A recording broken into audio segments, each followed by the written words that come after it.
Bismillah, alhamdulillah, wassalatu wassalam ala rasulillah. Part 4. The elephant refuses to move.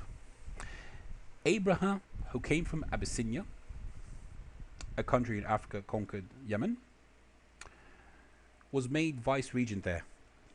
Later, he noticed that at a certain time of the year, large numbers of people would travel from all over Yemen and the rest of Arabia and go to Mecca. So he asked, what's the reason of this? They told him they were going on pilgrimage to the Kaaba. This made him hate Mecca, the fact that it was more important than his own country. So he decided to build a beautiful church made of colored marble, doors of gold, ornaments of silver, etc. And he said to the people, listen, go visit my church instead of the Kaaba. But of course, no one obeyed him because we know the reason. This made him very angry, so he decided that he's going to destroy the Kaaba once and for all. So he prepared a large army led by an elephant and he set off towards Mecca.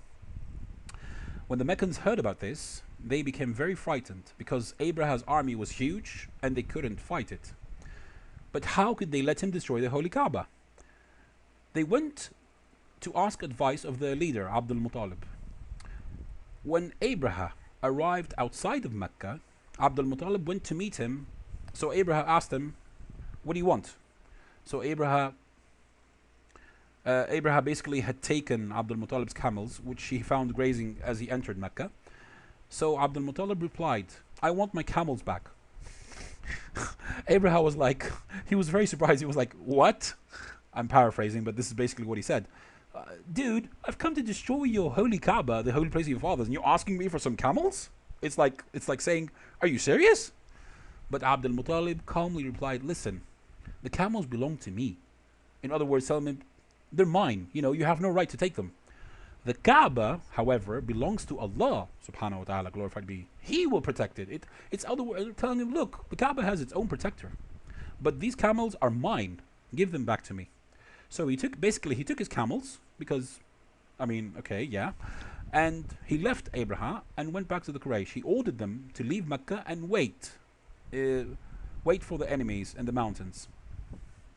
In the morning, Abrahah prepared to enter the town. He put armor on his elephant and drew up his troops for battle. His intention was to destroy the Kaaba and then return to Yemen. At that time, however, at that moment, the elephant knelt down and refused to get up.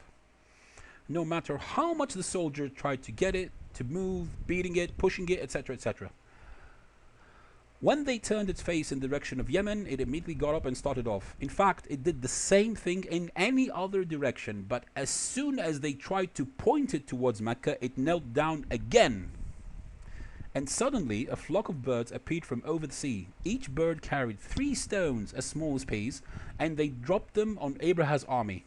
The soldiers, which were struck, of course, because if you drop stones from a certain distance in the air, they gain momentum. This is scientifically proven, of course, and they become like bullets. And the problem was that these miniature stones, when they pierced the skin and the armor and everything, they made the men feel ill. They fell ill from certain diseases.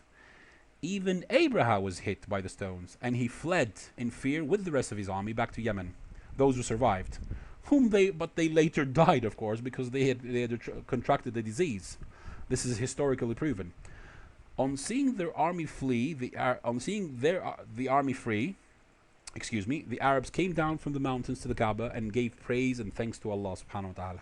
After this, Quraysh gained great respect and became known as the people of Allah. And the year in which these events took place was 570 AD. Very important. It was named the Year of the Elephant. In the year Allah had saved the Kaaba, and He would soon bring forth a prophet from among Quraysh. In the name of Allah, the Beneficent, the Merciful. Hast thou not seen how thy Lord dealt with the owners of the elephant? Did He not bring their stratagem to naught, and send against them swarms of flying creatures, which pelted them with stones of baked clay, and made them like green crops devoured by cattle? Quran chapter 105 verses 1 to 5. This is the ending of part 4, and in the next part, inshallah, we'll talk about the Prophet and his birth. This is Behold the God. Assalamu alaikum wa rahmatullahi wa barakatuh, and I'm signing out.